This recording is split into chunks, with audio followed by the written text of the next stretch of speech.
অনুসরণী 8.2 এর নাম্বার 7 হয়েছিল না। এখন দেখো নাম্বার 8। নাম্বার 8 বলেছে আমি 5,400 টাকা দিয়ে 8% মূল্যযুক্ত করসহ একটি টেবিল কিনলাম। মানে টেবিলটির দাম আগে কত ছিল জানি না আমরা, বাট আমি কিনে এনেছি কত দিয়ে? 5,400 টাকা দিয়ে।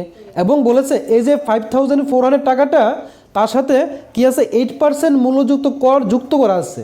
মানে দামটা যত ছিল তার থেকে আরও 8% কর যুক্ত করে আমি এই টাকাতে কিনেছি। তাহলে অ্যাকচুয়ালি টেবিলটির দাম কি কম ছিল না বেশি ছিল বলো তো? যত টাকা ছিল তার সাথে 8% কর যুক্ত করে আমি 5,400 কিনেছি। তাহলে ছিল কত? কম ছিল, ধার্য মূল্যটা কম ছিল। বলেছে ওই ধার্য মূল্যটা আমাদেরকে বের করতে হবে। এতটুকু বুঝতে পেরেছো? তাহলে তারা কর দিয়েছে কত পার্সেন্ট? 8%।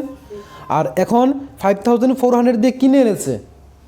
যে টাকা দিয়ে আমি কিনে এনেছি এই টাকাটা অ্যাকচুয়ালি ওই ব্যক্তির কি, যে দোকানদার ছিল ওনার কি মূল্য? বিক্রয় মূল্য দেওয়া আছে, লেখো। নাম্বার 8 কি কিনেছে? এটা টেবিল, তাই না? দেখো টেবিলটির বিক্রয় মূল্য।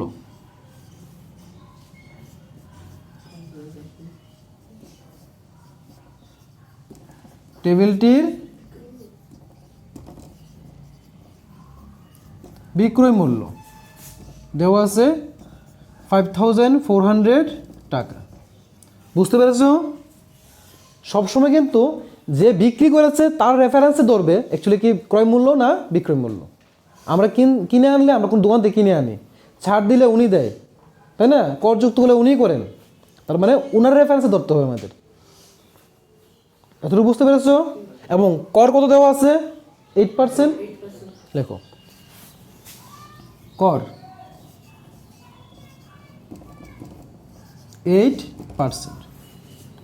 দেখো এখানে কি নেই? ধার্য মূল্য নেই। ধার্য মূল্যটা আমাদেরকে বের করতে হবে বলেছে। তাহলে একটু আগে এটা লিখেছিলাম, একটা হয় কর যুক্ত করলে, একটা হয় ছাড় দিলে।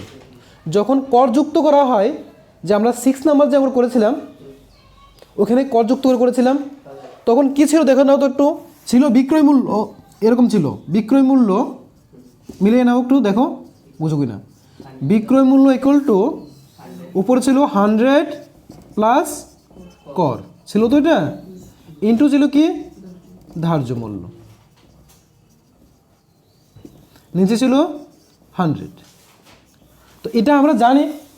তো এই ক্ষেত্রে দেখো কি কি দেওয়া আছে এখানে, বিক্রয় মূল্য দেওয়া আছে না এখানে, তো বসে দাও 5400 ইকুয়াল টু নিচে 100 আছে 100 লিখলাম, উপরে 100 প্লাস দেখো কর হলো 8%, 8 লিখলাম। এখানে মিসিং কি রয়েছে? ধার্য মূল্য না, নেই তো লিখবো না ধার্য মূল্যটা, লেখা থাক ধার্য মূল্য। এখন দেখো যদি ক্রস মাল্টিপ্লিকেশন করি আমরা কি কি থাকে দেখো, এটা নিচে কিছু নেই মানে কি আছে 1। 1 দিয়ে যদি আমি এইভাবে উপরে সবটাকে ইন্টু করি, 100 প্লাস 8 কত আসে? 108 আসে, ইন্টু কি আছে তার সাথে ধার্য মূল্য লিখলে। এবার দেখো আবার যদি এখান দিয়ে এক কোণাকুণি গুণ করি, 5400 ইন্টু কার সাথে 100-এর সাথে, কী হবে? জিরোগুলি বসে যাবে, এসে 00 বসে গেল। বা ধার্য মূল্য দেখো উপর হবে 54 আর 4টা 0, আর নিচে দেখো ধার্য মূল্যের সাথে 108 কী অবস্থায় আছে? ইন্টু অবস্থায়, এটা হয়ে যাবে ডিভাইড অবস্থায় চলে আসলো। এখন দেখো যদি 2 দিয়ে কাটি, 2 5 যা কত হয়? 10, 2 4 যা 8 হয়ে গেল। যদি আমরা 5কে কাটি 2 এর টেবিল কতবার পড়তে পারি? 2 বার পড়তে পারি। 2 2 যা 4, হাতে থাকে 1, এখানে আসে কত হয়? 14, 7 দুগুণে 14, 0 4টা বসালাম। আবার দেখো 3 দিয়ে কাটলে 5-এর মধ্যে 3 এর মতো কতবার পড়া যায়? 3 ওকে 3 না মতো এইভাবে করবে, ভুলটা কিন্তু তোমাদের হয়। আমি কাটবো কত দিয়ে বল আগে, কত দিয়ে কাটবো কনফার্ম কর? 3 দিয়ে, রাফে লিখে রাখবি। কত দিয়ে কাটছি আমরা? 3 দিয়ে, এটা চেঞ্জ করবি না নিজের মতো করে।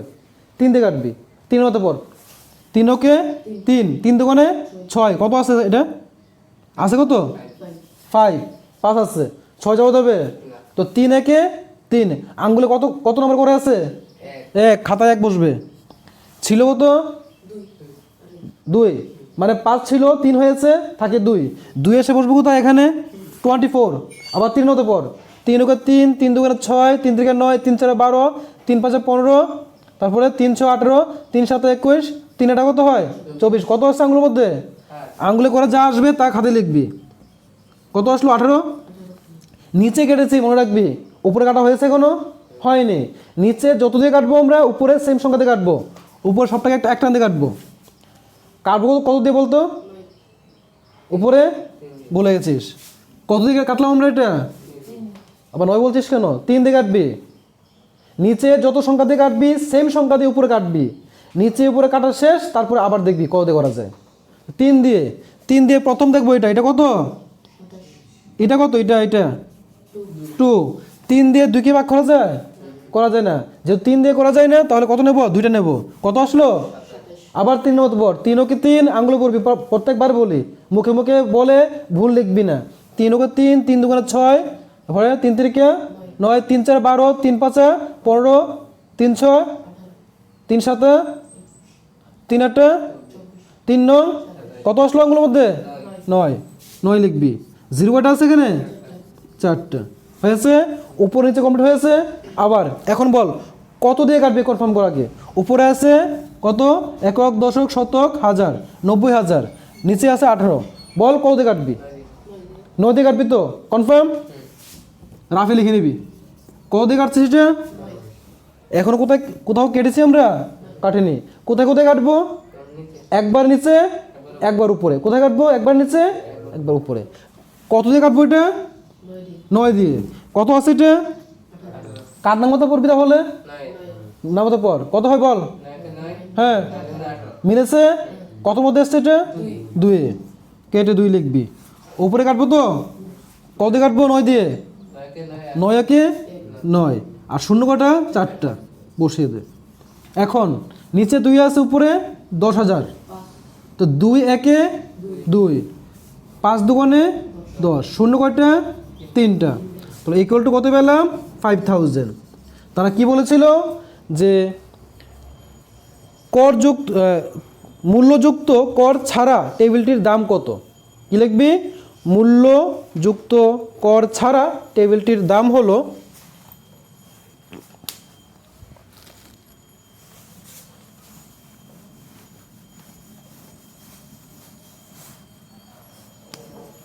লিখে দে, মূল্যযুক্ত কর ছাড়া।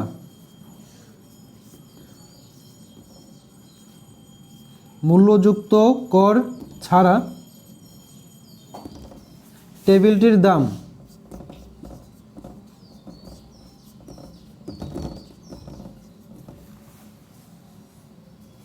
ছিল কত? বের হয়েছে আমাদের 5000 টাকা। হলো? নেক্সট নাম্বার 9 দেখো, নাম্বার 9 কি বলেছে? একজন লোকের বেতন 20% কমিয়ে দেওয়া হলো। কি বলেছে? 20% কমিয়ে দেওয়া হয়েছে। তার বেতন শতকরা কি পরিমাণ বাড়লে তিনি পূর্বের বেতনে ফিরে যাবেন? 20% কমিয়ে দেওয়া হয়েছে, পার্সেন্টেজ হিসাব আমরা কত থেকে আসে? 100 হিসাবে আসে। তাহলে ছিল কত? 100 রুপিস। লিখে নাও। যে ধরি লোকটির বেতন ছিল 100 টাকা।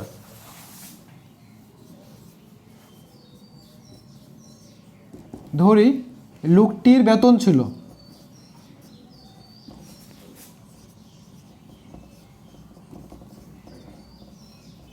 কত? ছিল 100 টাকা। ধরে নিলাম 100 টাকা বেতন ছিল। এখন উনি কি বলেছেন? বলেছে 20% বেতন কমিয়ে দেওয়া হয়েছে, তাই না? তো দেখো 20% বেতন কমিয়ে দিলে লোকটির বেতন হবে 20% বেতন কমিয়ে দিলে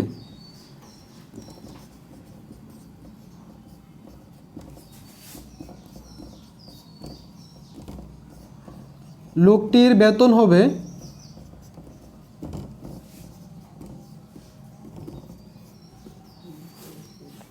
দেখো যদি কমিয়ে দেওয়া হয় মাইনাস হবে, মাইনাস কাটতে হবে, যত টাকা ছিল তারই তো 20% কমিয়েছে, তাহলে ছিল কত টাকা তো ওর 100 মাইনাস 100 এর কত পার্সেন্ট 20%।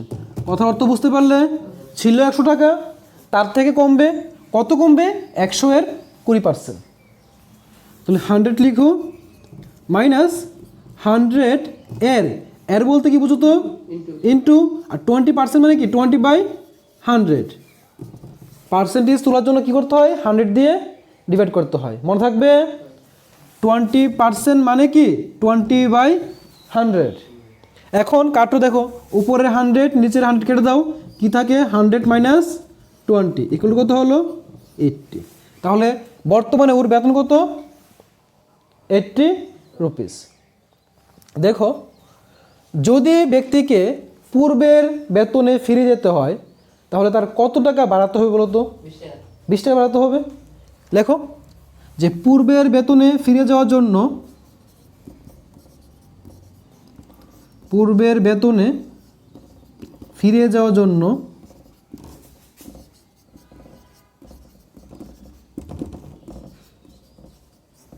বেতন বৃদ্ধি করতে হবে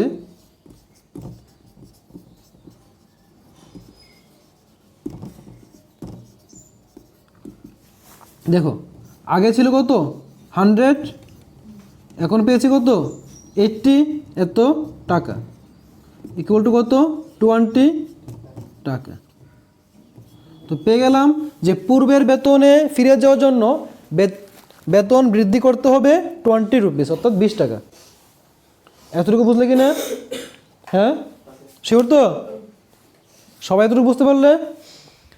তো দেখো পূর্বের বেতনে যাওয়ার জন্য যেহেতু 20 টাকা বৃদ্ধি করতে হবে, তাহলে কত টাকার মধ্যে 20 টাকা বৃদ্ধি করতে হবে? তার ছিল কত টাকা? আগে তো ছিল 100 টাকা, তারপরে তার বেতন কত হয়ে গেল 80 টাকা। তো পূর্বে ফিরে যাওয়ার জন্য কত বাড়াতে হবে? তো কত টাকার মধ্যে 20 টাকা বাড়াতে হবে?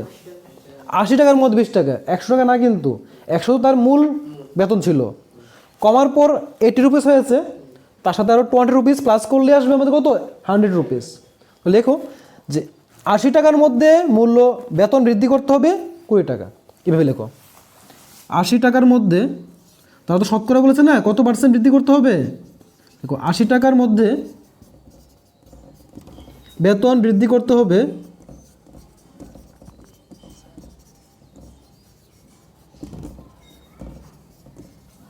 কত টাকা করতে হবে 20 টাকা। দেখো 80 টাকার মধ্যে বৃদ্ধি করতে হবে 20 রুপিস। এখন দেখো 1 টাকার মধ্যে অকিক নিয়ম করে দাও, 1 টাকার মধ্যে বেতন বৃদ্ধি করতে হবে, উপরে হবে 20 নিচে হবে কত 80 এত টাকা। আর যেহেতু শতকরা বলেছে, শতকরা হিসাব কত থেকে আসে 100 থেকে আসে, নিচে লেখো 100 100 টাকার মধ্যে বেতন বৃদ্ধি করতে হবে। দেখো লাইনটা বুঝলে কি না? আবার বলছি, বর্তমানে বেতন কত 80 টাকা, বৃদ্ধি করতে হবে কত টাকা 20 টাকা। তারা বলেছে কত পার্সেন্ট বৃদ্ধি করতে হবে, তো আমরা লিখবো 80 টাকার মধ্যে বেতন বৃদ্ধি করতে হয় 20 টাকা। 1 টাকার মধ্যে বেতন বৃদ্ধি করতে হবে, হ্যাঁ 20/80।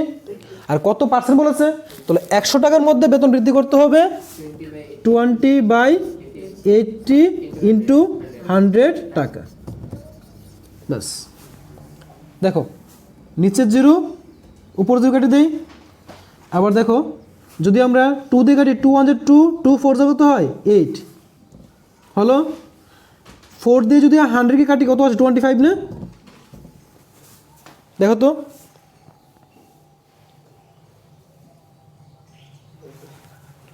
তাহলে দেখো কত পেলাম 25 পেলাম। এখন যেহেতু তারা শতকরাই বলেছে, তোরাকে আমরা কি বলবো যে 25 টাকা বাড়াতে হবে এরকম বলবো কি? শতকরাই বলেছে, কত পার্সেন্ট বলেছে না, তো শতকরা হিসেবে কীভাবে পার্সেন্টেজে আসে, তো আমরা কী লিখবো এখানে যে 25%। তারা বলেছে না কত পার্সেন্ট বৃদ্ধি করতে হবে বা কী পরিমাণ শতকরা বাড়ালে সে পূর্বের বেতনে ফিরে যাবে, আমরা আশা কী লিখবো, যদি তার বেতন 25% বৃদ্ধি করা হয় তাহলে সে পূর্বের বেতনে ফিরে যাবে। আনসার লিখে দাও, লেখো লোকটির বেতন 25% বৃদ্ধি করা হলে, লোকটির বেতন 25% বৃদ্ধি করা হলে সে পূর্বের বেতনে ফিরে যাবেন। হয়েছে? লোকটির বেতন 25% বৃদ্ধি করা হলে পূর্বের বেতনে ফিরে যাবেন। কমপ্লিট। এবং 10 নম্বরে কি রয়েছে? অনেকগুলি শর্ট কোশ্চেন রয়েছে, 4টা শর্ট কোশ্চেন রয়েছে, এগুলি নেক্সট ক্লাসে করে দেব। ওকে।